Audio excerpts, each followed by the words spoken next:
All right, well, welcome and thanks for joining us at this afternoon's session about medical opportunities in the Army.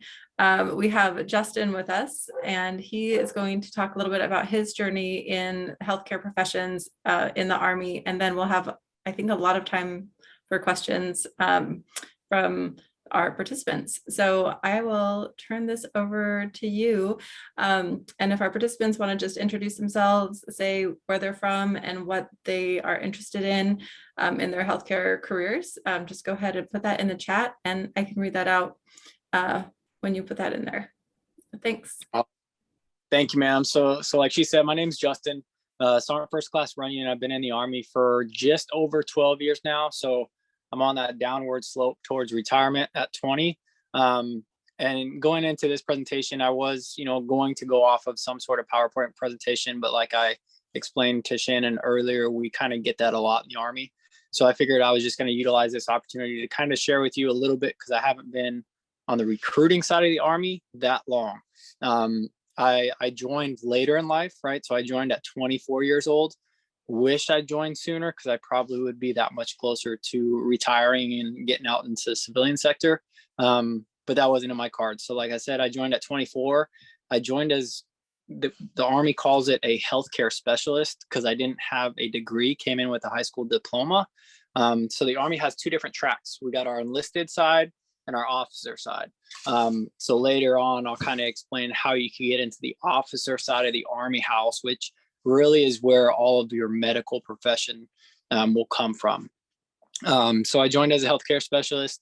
I did work, born and raised in California, and the Army sent me straight to Kansas initially.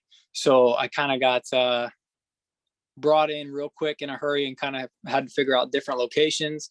The one thing I do like about the Army is it's very diverse, right? You get people across the entire country that grew up with different backgrounds, and we all have the same mission. Everybody becomes family. I made some extremely good lifelong friends there in Kansas that I would have never met if it wasn't for the military. I served as a combat medic initially, did a deployment with a scout sniper platoon. So that was kind of an eye-opening experience for me, being born and raised on the West Coast, and never really, thought I would see myself doing something like that. But I knew I wanted to get into the medical side, and I was kind of impatient when it came to college education. I was just taking courses all over the place. Army is one of the only organizations that I know that will take you in, say, okay, we'll pay you, we'll train you, and then you have to obviously give some time back to Uncle Sam. So I was willing to do it. So I was looking at becoming like an EMTB, civilian sector, before I joined the Army. But the Army, they brought me in at 24 years of age and sent me off to training for 16 weeks. I was getting full pay and entitlements while I was there training. And so I got that education to kind of move me forward in my career. After deployment, I kind of got blessed with my next assignment. I was stationed in Hawaii for 4 years, where I helped run an urgent care facility there. So I dealt with a lot of civilians and military individuals. That's one of the things that I don't think a lot of people understand is you may not want to wear the uniform, but you could still work on a military installation in a hospital or a clinic setting as well. So if the uniform's not for you, you could still kind of give back to that community. We had a lot of civilian nurses, doctors that kind of saw our soldiers and assisted them in that process. When my time was done in Hawaii after those 4 years, that's when I, in the Army, they kind of try to find ways to stretch you a little bit outside of your comfort zone. And when you start getting upwards in rank or making promotions, they start to look at something outside of what you joined for. Like, so for me, I joined to be a medic. But about 6-7 years in, that's when it's, you either do drill sergeant. If you're on the enlisted side, you do drill sergeant, you do recruiting, you can go be an instructor. So they kind of try to give you a break from your everyday job to kind of give you a little bit more understanding of the organization. So I volunteered to do recruiting. One, because I have a large family, I wanted to kind of be home more. Recruiting, I felt like I would just be deployed just in the States. And that's when I got tagged for medical recruiting. And to be honest, since I came out on this side, a lot of the stuff I learned after the fact, I wish I knew before. One, for myself, that I could have maybe taken advantage of some of these opportunities that are out there. And two, for my soldiers that I, served with, to maybe show them like, hey, okay, well, you might have joined for this purpose, but now you could utilize the Army to get some of that continued education to become a nurse, to become a PA, a physical therapist, dietitian, MD, dentist, veterinary medicine officer. I mean, the list goes on and on. Army's really self-sustaining. So every medical profession that you could think of in the civilian sector, the Army has someone in uniform that does that at every military installation across the US. So jobs are endless, right? Opportunities are endless. Like I said, 2 different tracks. Enlisted officer. So I came in on the enlisted side as we call it, everything's coded with letters and numbers. So the Army likes to make it confusing. But like for my job on the enlisted side, healthcare specialist, equivalent to like an EMT, paramedic, maybe LPN, because our skill set's a little different because we operate under some different protocols. But on the enlisted side too, they still have dental techs. So if you like to deal with teeth, you could do that on the enlisted side. We have lab techs, right? So, I mean, if you like to deal with blood and run all the tests, you could do that straight with high school diploma, GED, right? So right out of high school, you can utilize that opportunity if you wanted to. We have radiology techs as well. The benefit to that is if you're, younger, like I mentioned earlier, I kind of wish I joined younger, like straight out of high school. The Army offers a tuition assistance program. So if you come in straight out of high school, you go on the enlisted side, which is the side I'm on, you get a medical job, like an entry-level medical job as, one of those that I listed earlier. You'll get $2,400 a month to go to school for your next level of education. And on top of it, you're still getting paid full time, right? I mean, so you're still going to have to balance work and school. But it's a little bit, in my eyes, I'm a little, biased. But if I'm not having to, worry about my income, and then also my organization is paying for my education, I feel like it's a missed opportunity if I don't complete that, right? So that leads me to the officer side of the house, which, 1, money is much better, but 2, you're going to have a lot more education to be able to qualify for those positions. So if on here and you're kind of like, I don't want to join right out of high school, I kind of want to go to school a little bit and see what I do. And then you decide to come in the Army. If you have a bachelor's level degree or higher in a specific field, we do what we call direct accessions, or pretty much direct hires. So if you're a nurse, you're already a licensed nurse, you got some experience, the Army needs those. If you are wanting to go to med school and you go to, your local college and you get your bachelor's degree, but you're looking at how much it costs to go to med school to become a doc, Army has a scholarship opportunity that they will pay for your education. So they'll take you straight out of your bachelor's degree, offer you hundreds of $1,000s in student, opportunities, loan opportunities. You don't have to worry about that. And your job is just go to school and become a doc. But again, going back to what I said, like anytime the Army has something that's like, hey, we're going to give you this, obviously they're going to want something in return. So with that scholarship opportunity, the nice thing is your sole purpose, if you want to become a MD or a DO, is you get to just focus on education because the Army is paying it. So you don't have that additional stress, right? One of the other benefits to it too is to become a doctor, you have to match for a specific specialty afterwards. You have to be specialized in the Army. Your match rate's higher too. So that's some people don't understand, like civilians versus medical residencies.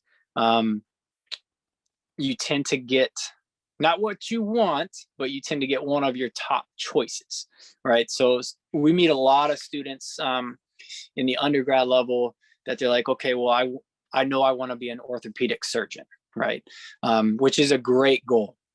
But once you get through med school and to get into that orthopedic surgeon residency, it gets into more of like interviews and seeing which ones you match for, which ones fit you better, like as a personality level as well as education level. So sometimes people's career paths little change, but at the end of the day, a doc is a doc, in my opinion. I wish I took advantage of that scholarship opportunity just long term. And then also, I like medicine. I kind of miss doing the stuff that I did as a medic. But, you know, as I get older, being that on the ground, like first in the fight, treating trauma, when you get older, your body don't work as well. So I just didn't want to become one of those patients on the field. So I decided to take a little career change and see what I could do to help those that are kind of looking at it. Some of the other programs that the Army has, you know, med school is really, you have to be invested because it's a long road, but it's a fulfilling road if you're willing to, you know, travel down that. But like I said, other opportunities that the Army has, if you're like, well, I don't want to be an MD or a DO, I like animals. Army has a similar scholarship opportunity for you if you wanted to be a vet. They'll pay 3 years of your vet programs.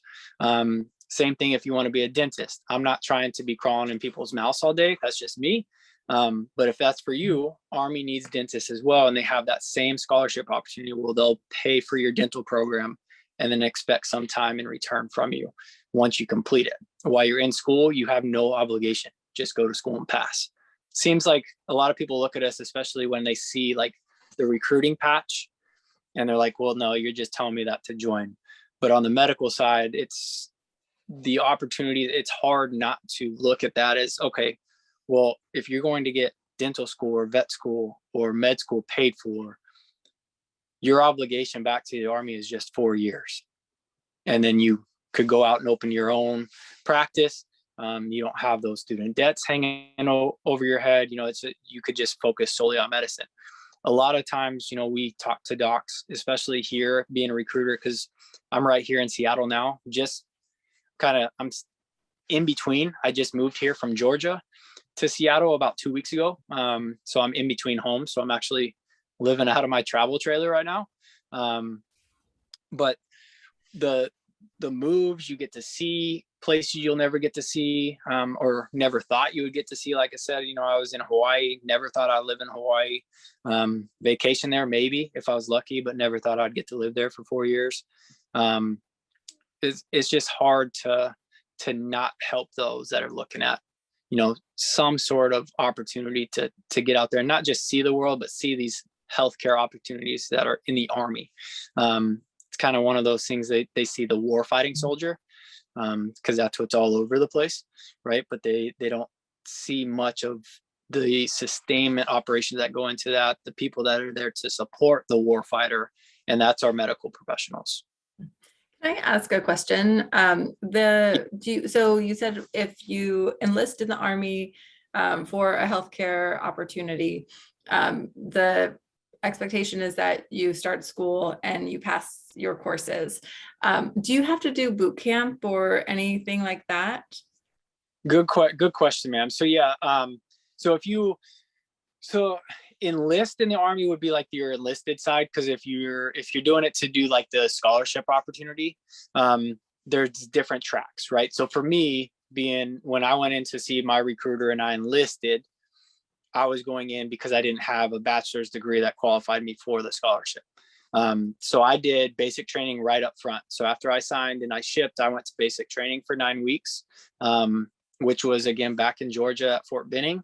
And then I went to my advanced individual training to give me the training needed to provide my job as a medic, which was 16 weeks in San Antonio.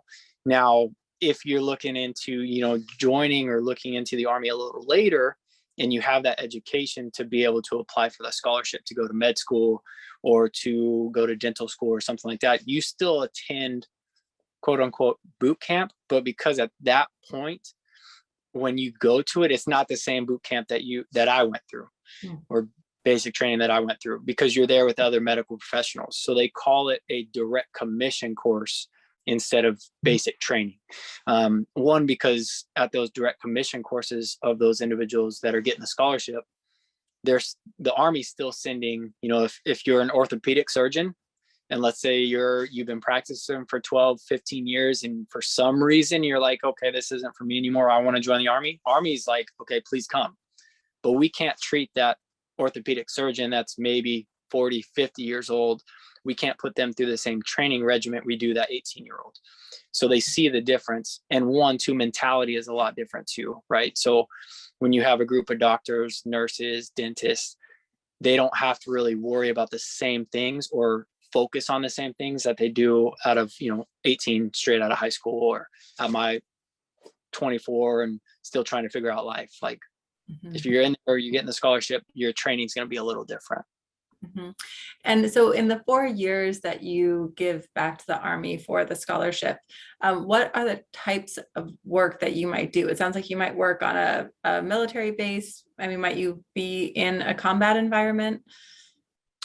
Yes, it depends. So if you do the scholarship, we'll just go with like the medical, your MD or DO, right? So if you go to MD or DO, osteopathic medicine program, and then you complete that and you complete your residency, your 4 years that you're given back for that is in that specialty that you went to school for. Now it will be at a military treatment facility, such as like here, right at Joint Base Lewis McChord, we got Madigan Hospital. We have, hospitals pretty much at every state. So if your specialty is needed in that specific area, that's where you'll quote unquote work daily. Right. So similar to the civilian sector, it all depends on manning the hospital as far as how many patients you're going to have, what your hours are going to look like. But because you still wear the uniform, the possibility of a deployment is there, just because we still need those types of specialties downrange to support that, to then maybe operate a forward surgical team or a combat support hospital, where if a war fighter goes down, they have a place to come back where they could get them stable to then get them back stateside to a higher level or higher echelon of care. A lot of our doctors, though, depending on their specialties, can serve their entire career and not step foot in a deployment. Just because their deployments are different than my deployment as a combat medic. I was meant to, walk the streets with the war fighters and do what they did. But a lot of these specialties, they might find themselves falling into a humanitarian type deployment or something similar, as opposed to getting out there in a war fighting setting. But as a doctor, you'll never be like the front lines. If you go deploy, the area of where you're going to be, working is behind multiple levels of security. Because I hate to say it, but my training as a medic costs the Army a lot less than the training of a surgeon, a doc, dentist. So they're never going to expect them to do the same things that we do as medics. Keep them out of the line of fire, per se. So let's say someone, decides that they want to do like nursing or something, not go the doctor route, but do a different healthcare career. And they decide that they want to do more than 4 years and actually have a career in the Army and potentially retire from the Army. What does that path look like? So that's the path. As a medical recruiter, that's when we get all excited, because a lot of times, we find the position, we find the individual that wants to join, and then in 4 years, the Army's going through the same issue to try to fill that position again. So if individuals want to make it a career, whether it's nursing, physical therapy, the option's there. Everything's going to be based off of the contract length, right? So most of the time with your scholarships, for instance, let's say it's a scholarship student. At the end of 4 years, they're going to be given the opportunity to stay in. Someone from the Army is going to ask them if they could or want to stay. Now, if they do, most of the time, that's when the Army will come in and say, okay, based off of whatever specialty, whether it's nursing to doctor to dentistry, there's going to have some sort of incentive to try to keep those individuals there. Army understands, when it comes to pay, with all of the additional entitlements we get on the back end, it still doesn't, bridge much of that gap between military pay and some of the civilian sector specialty pay that they could get out there. So always try to make up for it with some sort of bonuses to keep individuals, loan repayment options later on, internships, fellowships, like some sort of continued education for those individuals. I'll give a couple examples on nursing. So let's say you come in as a nurse and you do 4 or 5 years and you're kind of, operating on like a med surge ward, and you're wanting to go more to like a critical care, or you're wanting to do like nurse anesthesia, that's when the Army is going to come in and be like, okay, well, you've served 4 or 5 years. Here's some additional opportunities that will pay now for you to go further your education, get a higher level of certification. And now we're going to want these years kind of thing. So there'll be a little bit more opportunities out there for our medical professionals based off of bonuses, loan repayment, or additional continued education. Mm-hmm. And it's now, how many so every 4 years, is it 12 years, 16 years? I can't remember how many years you serve until you can actually retire from the military or the Army. So I'll keep it just because I'm an active duty soldier. So I'm just going to give you an active duty example because there's two different sides. I have active duty and reservists. Reservists get a little complicated, especially if you're someone like me and I've never, been a reservist, because their time is different, right? Active duty time, because it's my full-time job, at 20 years, I'm eligible to retire at 50% my top 3 pay years. So if I'm giving them 20, at 20, I could walk out the door. That's one of the reasons why I kind of wish I joined earlier. Now I'll be mid 40s and I could retire at 20. And you still will get, your medical and all of that covered, where I could either go to a military treatment facility or go to the VA for my assistance there if needed. In 38 with a retirement check and able to look at, a second career before I turn 40. Right. That's crazy to me. It is. That's crazy. We have a couple of questions. One is one person would like the website where they could find information about the scholarship. And then another person was asking, how old are you now? You don't have to answer that, but just gonna acknowledge that question was put in the chat. The website's goarmy.com. Normally you could find most of everything Army related on goarmy.com. Now to find all the healthcare opportunities, the main focus for the Army, I hate to say it because I'm on the medical side, so I wish they put more emphasis on the medical. Because if you go on to Go Army, there's a lot of shock and awe, like, oh, we have this job. You're going to have to hunt for the healthcare on that website. So it may be difficult. I don't know if I could drop my email, or maybe I could email back the facilitator that reached out to us to get on here and let him, share our email.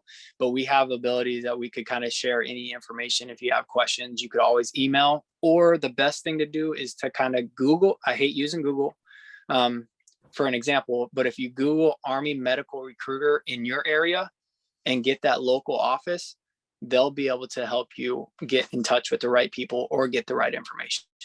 And as far as age, I'm 37. Just turned 37 a couple weeks ago. All right. So retirement is only 7 years away. That's amazing. I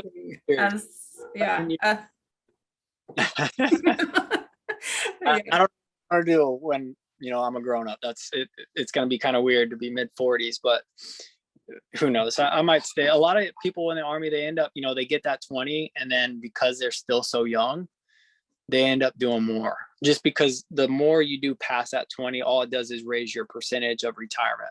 So at 20, we know we could get 50. Now, if I do 22, it goes up from there. But then it starts to get to that point where, okay, if I give the Army another 4 years and my percentage only goes up 5%, that 4 years, has it been lost somewhere else where I could have been working something different, working on a second retire? So it's kind of like a juggle match at that point.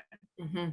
Well, I'm sure that our participants would love to have your email if you do want to drop that in the chat.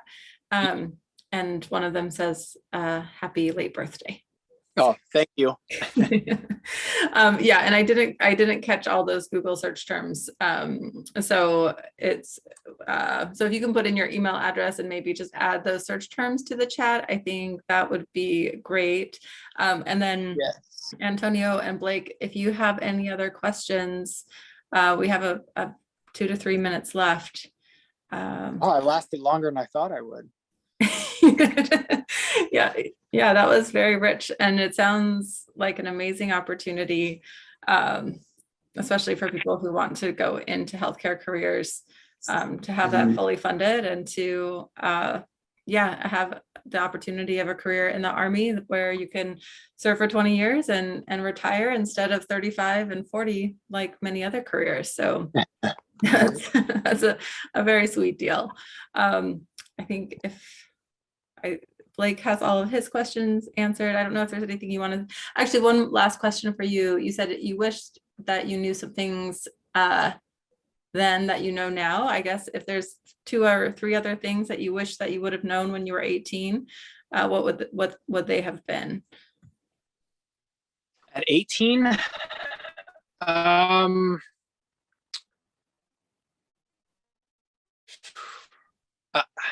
don't know. It's hard because I'm a father of 5, so like I have a hard time like saying, okay, well, if I knew this at 18, then maybe I would have done something different, because then it's like, well, then would I have the kids I have, or would I have had the deployment I had, or so I think that's one thing that I've kind of learned. I mean, I don't want to say with age because I feel like I'm still young, but I wouldn't change anything that I've done just because it's put me in this position and I'm still around to talk about it. I'm still around to see my kids grow up. Because on the flip side of it is like, well, if I joined at 18, would I have got my first assignment I got, and would my deployments have been different? But I do wish I learned about the medical opportunities in the Army outside of what I saw when I went to the recruiter of, oh, you could be a healthcare specialist, you do this, you do that. I kind of feel I got tunnel vision right away. Like, okay, well, this is my career. This is what my career is going to be. And I never looked at what else there was. That's what I would change in my careers, is I would have probably liked to know these opportunities are out there. Would I have taken them? Maybe, maybe not. But knowing, I think, is half the battle. And if you come in with, it's easy to get tunnel vision because then you get, comfortable. You work through the ranks, and, I came in as an E3, and I came in as a private, and now I'm getting close to the top level on the enlisted side. So it's been a great ride. It's been a good career, but the officer side of the house would definitely lead to, if I was retiring mid 40s and I was a nurse, it would be easy to walk into a civilian hospital and continue doing what I love to do, or a doc or a dentist or something, after retirement would just add that much more bonus to what I was already making after retired. So I do wish I just kind of understood more about the medical careers that were out there, as opposed to getting tunnel vision and comfortable in a sense. Mm-hmm.